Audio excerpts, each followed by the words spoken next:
सभी पेरेंट्स को मेरा नमस्कार। मैं पेरेंट्स से कुछ बातें करना चाहता हूँ। आप लोग मेरी बातें सुनें। उसके बाद हम एक जूम सेशन पे, छोटे से जूम सेशन पर मिलेंगे। तो मैं जो पॉइंट्स उठा रहा हूँ उस पॉइंट्स पर आप अपना डिस्कस कर लीजिएगा। तो सभी पेरेंट्स से मेरे दो तीन रिक्वेस्ट हैं, बहुत छोटी छोटी सी रिक्वेस्ट है। सबसे पहली रिक्वेस्ट है कि प्लीज सी और चेक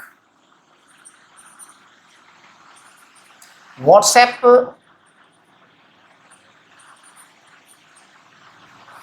रेगुलरली। जो बच्चों का व्हाट्सएप है उसको आप रेगुलरली चेक करें। जैसे बच्चों का व्हाट्सएप ग्रुप बना हुआ है, तो मेरा आपसे एक रिक्वेस्ट है कि 10 मिनट का टाइम आप बच्चे के लिए निकालिए। आपका बच्चा आपके लिए सबसे महत्वपूर्ण है और 10 मिनट में आप फिजिक्स का, केमिस्ट्री का, मैथमेटिक्स का, जिस भी टीचर के पास बच्चा पढ़ रहा है उस टीचर के व्हाट्सएप ग्रुप को आप लोग देख ले में, चेक कर लें कि ग्रुप में क्या मैसेज आ रहा है, टीचर क्या कह रहा है, टीचर क्या गाइड कर रहा है, क्या बच्चा वो सब कुछ सही तरीके से कर रहा है, क्या वो बच्चा सब कुछ सही तरीके से फॉलो कर रहा है। तो आप उसे चेक करें। देखिए, कोरोना का एक डिफ़िकल्ट टाइम चल रहा है। इस कोरोना ने हमारी लाइफ में बहुत सारी मुसीबत खड़ी कर दी है। एक बच्चे का डेवलपमेंट बहुत इम्पॉर्टेंट टास्क है। बच्चे का डेवलपमेंट कैसे हो, सबसे बढ़िया से बढ़िया हम क्या कर सकते हैं। तो इसमें सबसे पहली बात यह है कि तीनों सब्जेक्ट का, फिजिक्स का, केमिस्ट्री का, मैथ्स का, बच्चा जहाँ जहाँ जा रहा है आप उसका व्हाट्सएप ग्रुप कृपा करके 5-10 मिनट निकाल के रोज चेक करें। दूसरी बात मैं आपसे जो डिस्कस करना चाहता हूँ वो करना चाहता हूँ प्रोसेस। देखिए, फिलहाल सिचुएशन ये है कि बहुत सारे तरीके से लोग पढ़ा रहे हैं, बहुत सारे ढंग हैं पढ़ाने के। कुछ लोग वीडियो बना रहे हैं, कुछ लोग जूम पर कर रहे हैं, कुछ लोग गूगल मीट पे कर रहे हैं, अलग अलग ढंग हैं। कुछ लोग ऐप्स पर कर रहे हैं। ये सब तरीके हैं करने के। अब क्या हो रहा है, दोनों चीज़ें अपनी अपनी जगह इम्पॉर्टेंट हैं। जैसे हम अगर वीडियो डालते हैं, है ना, तो देखिए वीडियो में क्या क्या अच्छाइयाँ हैं, क्या क्या खराबियाँ हैं। वीडियो में एक तो अच्छाई ये है, पॉजिटिव चीज़ जो वीडियो की है वो है नो डिस्कनेक्शन। कोई डिस्कनेक्शन नहीं होता, पूरा कंप्लीट चलता है। यानी कि बच्चा जब वीडियो देखना शुरू करता है तो अंत तक पूरा बिना किसी रुकावट के देख पाता है। इसका जो नेगेटिव पॉइंट है वो ये पॉइंट है कि क्वेरी जो होती है, query is not addressed, right. ये इसकी नेगेटिव पॉइंट है। तीसरी चीज आती है लाइव ऑन जूम और एनीथिंग, किसी भी जगह लाइव हो, इसकी पॉजिटिव चीज जो है वो ये है कि query can be raised and can be addressed. Query can be raised, right. ये इसका पॉजिटिव है। इसका बहुत बड़ा सारा नेगेटिव, हाँ बड़ा सारा नेगेटिव है। इसी नेगेटिव की साइज ज़्यादा बड़ी है, क्या है वो कि अगर इंटरनेट कनेक्शन टूट जाता है तो इंटरनेट वापस कनेक्ट होने में, उस जूम को वापस कनेक्ट होने में या लाइव मीटिंग को वापस कनेक्ट होने में कभी कभी 30 सेकंड लग जाते हैं, कभी कभी 4 मिनट लग जाते हैं। अब अगर 30 सेकंड लगे या 4 मिनट लगे, उतने पीरियड में वो जो डिसकनेक्शन का टाइम होता है ना, डिसकनेक्शन का जो टाइम होता है ना, उसमें जो टीचर जितना आगे खिसक जाता है कंसेप्ट उतना ही छूट जाता है और उसे कहते हैं कंसेप्ट डिसलिंकिंग, है ना।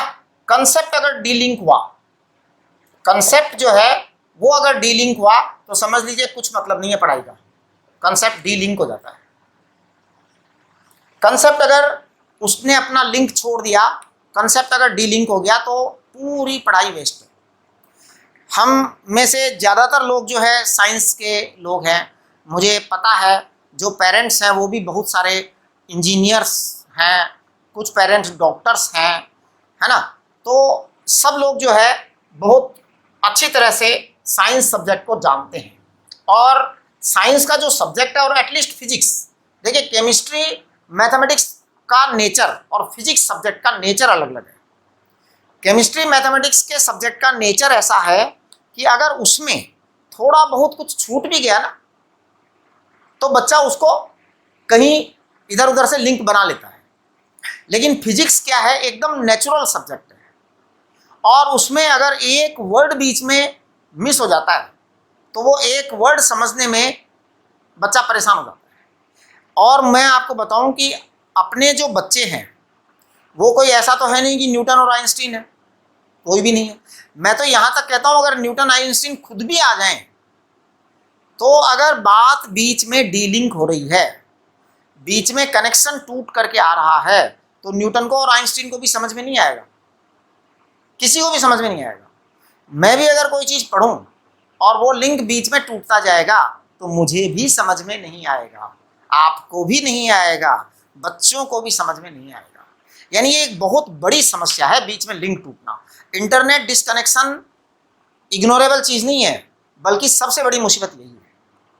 मैंने इस लॉकडाउन पीरियड में इन सब चीज़ों पर बहुत अच्छी तरह से दिमाग लगाया, बहुत अच्छी तरह से सोचा। मैं पूरे जीवन भर एक चीज़ पर बहुत ज़्यादा केयरफुल रहता हूँ कि मेरा जो स्टूडेंट है उस स्टूडेंट को मैं ज़्यादा से ज़्यादा, जितनी मेरे में कैपेसिटी है, जितनी ईश्वर ने मुझ में कैपेसिटी दी है, मैं ज़्यादा से ज़्यादा बच्चों के हित की बात कर डालूँ।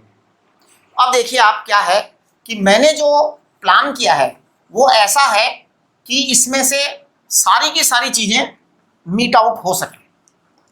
तो क्या किया है प्लान बड़ा सिंपल है कि मैं रोज वीडियो लेक्चर रिकॉर्डेड भेजूंगा। तो देखिए क्या है, नंबर 1 रिकॉर्डेड लेक्चर ये आया, रिकॉर्डेड लेक्चर आ गया। Number 2 zoom meeting, zoom class, है ना, zoom class on same recorded lecture.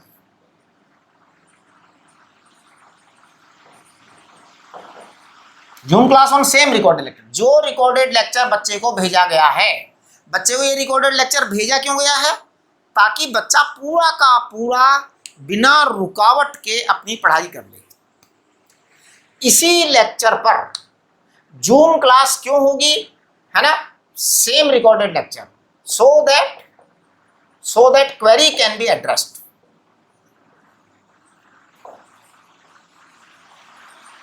आप समझिए, सारी क्वेरीज एड्रेस हो जाए, इसीलिए उसको भेजा गया है।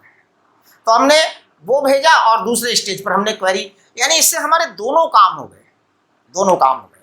एक तो बीच में बच्चे का कुछ टूटा नहीं, और टूटा तो क्वेरीज में टूटा, कम से कम वो नहीं टूटा ना, कंसेप्ट, मेन जो फंडामेंटल कंसेप्ट है वो बच्चे के पास पूरा पूरा पहुंच गया, वो नहीं रुका। क्वेरी जो है वो तो वो रेज कर सकता है, एक बार मान लो जूम में डिस्कनेक्शन हो गया तो कनेक्शन होने के बाद क्वेरी रेज कर सकता है, वो इतना बड़ा इश्यू नहीं है ना। तीसरी जो चीज़ मैं आपसे कहना चाहता हूं कि आप एंश्योर करें कि बच्चे जो है ना जूम क्लास जरूर अटेंड करें, चाहे उनको क्वेरी हो या ना हो। मुझे ऐसा, देखिए अभी मैं बताऊं कि आज की जो जूम क्लास रही उसमें 15 स्टूडेंट्स ने अटेंड किया, और मेरे पास रिसेंटली जो 3-4 दिन पहले फीस जमा हुई है उसमें 23 बच्चों की फीस जमा है।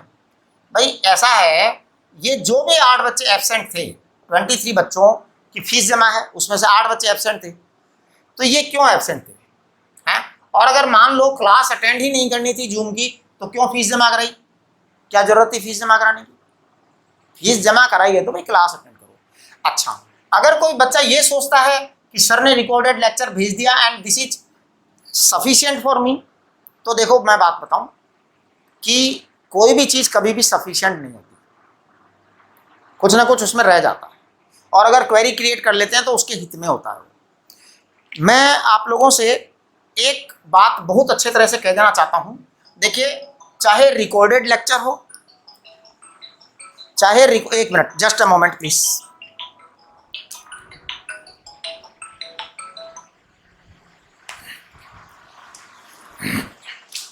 चाहे जो भी हो, है ना, एक चीज कभी नहीं हो सकती, वो क्या कि जो हमारी फिजिकल क्लास होती है, लाइव क्लास, बच्चा क्लास में बैठता है और टीचर सामने रहता है, इसका मुकाबला कभी नहीं हो सकता।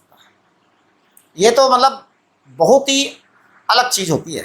तो आप लोगों से मेरा रिक्वेस्ट ये है कि जब तक ये सीन रहता है और हम जो है फिजिकल क्लास स्टार्ट नहीं कर सकते, तब तक हम बेस्ट जो कर सकते हैं वो ये है। इसमें देखिए मेरी मेहनत 3 गुनी हो रही है, मेरी मेहनत 3 गुनी हो रही है। कैसे 3 गुनी हो रही है मेरी मेहनत? पहले तो मैं वीडियो लेक्चर रिकॉर्ड करूँगा, फिर उस वीडियो लेक्चर को अपलोड करूँगा और फिर उसी लेक्चर का जूम लूँगा, है। तो आप इस ये ऐसे टीचर का इंटेंशन समझ सकते हैं कि उसके मनसा में क्या है।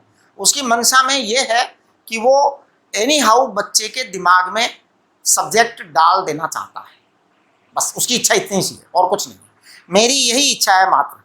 बाकी देखिए उस फिजिकल क्लास का कोई मुकाबला नहीं हो सकता, क्योंकि फिजिकल क्लास जब हमारी होती है तो बच्चा हमारे सामने प्रेजेंट रहता है, बच्चे की हाव भाव और उसकी जो एक्टिविटीज़ होती हैं वो हमारे सामने होती हैं। दूसरा, बच्चा हमारे सामने होता है, डिसिप्लिन्ड होता है। एक बात मेरे को सभी बच्चों की मदर्स से कहना है कि जिस समय बच्चा क्लास ले रहा हो उस समय उसे बिल्कुल डिस्टर्ब न करें। उसे कोई चाय पानी दूध और ब्रेकफास्ट या नमकीन बिस्किट ना दें, उसे केवल क्लास लेने दें। उसे बीच में बिल्कुल भी कुछ और चीज़ अलाउ ना करें। मैं तो यहाँ तक कहता हूँ कि जब बच्चा रिकॉर्डेड वीडियो देख रहा होता है उस समय भी उसे कंसंट्रेशन देवें, पूरा कंसंट्रेशन देवें कि बच्चा उस पर कंसंट्रेट करे। कंसंट्रेशन जो होता है वही सक्सेस के लिए अल्टीमेट चीज़ होती है। तो मेरे को लगता है कि मैंने अपना मैसेज पूरा दे दिया है और आप लोग इसके लिए स्टेप्स में कोऑपरेट करेंगे। स्टेप्स बड़े क्लियर हैं। Number 1 recorded video, number 2 zoom on the recorded video, number 3 अच्छा एक चीज़ इसके अंदर एक छोटी सी चीज़ और है। रिकॉर्डेड लेक्चर देखने के बाद बच्चे को ये कहा जाता है कि आप अपने नोट्स बनाकर भेजो और नोट्स में अपनी क्वेरीज को हाईलाइट करो। ये बड़ी इंपॉर्टेंट बात है। देखिए recorded, after recorded lecture, after video बच्चे को नोट्स बना के भेजने हैं, है ना। और नोट्स के अंदर जो क्वेरी होती है उनकी, उस क्वेरी को हाईलाइट करके भेजना है, हाईलाइटर से हाईलाइट करना है। ये बड़ी इंपॉर्टेंट चीज़ है। इससे क्या होता है कि मैं उनके जो लेक्चर्स की हाईलाइटेड पोर्शंस होते हैं उनको पहले देख लेता हूँ, तो मेरे दिमाग में ये चीज़ आ जाती है, हाँ बच्चे को यहाँ डाउट्स आ रहे हैं, तो वो डाउट्स बच्चा पूछे उससे पहले मैं क्लियर कर दूंगा ना मेरी तरफ से। तो इस पर भी आप लोग ध्यान दीजिए। और हम लोग जो है ना एक छोटा सा जूम सेशन अरेंज करते हैं, जिससे कि आप अगर अपनी कोई बात कहना चाहते हैं तो 2-2 मिनट में आप अपनी बात कह सकें, है ना, और मैं आपकी बातें सुन सकूं और मनन कर सकूं उन पर, और सबसे बढ़िया जो हो सकता है हम बच्चों के लिए करें। तो आप लोगों से रिक्वेस्ट है कि जब वो जूम सेशन शायद बस आज या कल में ही होने वाला है, अभी 2 दिन से मैं किसी पारिवारिक कार्य में व्यस्त था, आज थोड़ा सा फ्री हूँ और मेरे को लगता है आज थोड़ा सा फ्री हूँ, कल 100% फ्री हो जाऊँगा। तो कोई ऐसी बड़ी बात नहीं है, हम सारी बातें करेंगे। और जब जूम सेशन हो तो आप सब पेरेंट्स से रिक्वेस्ट है, मेरा निवेदन है कि आप लोग उस जूम में वीडियो ऑन करके बैठें, जिससे कि मुझे सेटिस्फेक्शन होता रहे कि हाँ सभी पेरेंट्स जो है बात को अच्छी तरह सुन रहे हैं। मैं अपना मैसेज जो है कन्वे करना चाहूँ। दूसरा, आपकी बात सुनना चाहता हूँ। मैसेज मेरा तो कन्वे हो गया लगभग, है ना। आप क्या चाहते हैं, क्योंकि हर व्यक्ति के पास एक विचार होता है और जिस भी व्यक्ति के पास विचार होता है हमेशा हो सकता है वो विचार ज़्यादा श्रेष्ठ हो, तो वो हमें सुनना चाहिए। ठीक है, नमस्कार।